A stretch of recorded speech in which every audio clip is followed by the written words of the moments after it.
Hey everybody, it's John Swift, and I want to show you something that's a little bit strange. So as you can see, it's a beautiful day out in Lakeland today, right on US 92. A little bit stormy today, a little bit cold, yet I'm out here doing a video on something that's a little bit strange. So this is the railroad track crossing right at Craft Road in US 92. And if you look where the tracks are, they're right next to these houses, which seem really close to me.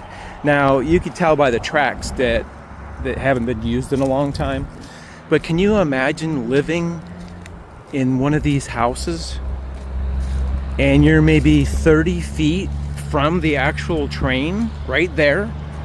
Your house would be right next to. These houses don't look, a lot of loud traffic going by. These houses don't look that old. I mean, they do look kind of old, maybe 20, 30 years. But can you imagine if that train went by, it would be actually hitting the trees right there because they haven't trimmed the trees lately. But I see this when I go by this, when I go out of town all the time.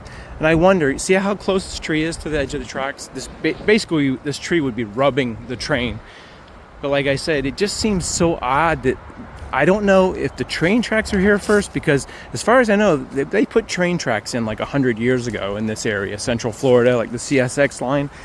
And these houses probably came later, but how is it possible that you can put a house this close to a railroad track and it not be deafening every time the train came by? It just seems so odd. And when it goes past this neighborhood, it goes into like kind of more wooded area, like you would see normal train tracks. It would be, trees and shrubs and that kind of thing. There would be an easement, a couple hundred feet from any buildings or anything. But it just seems so weird. Look how close this is to these houses.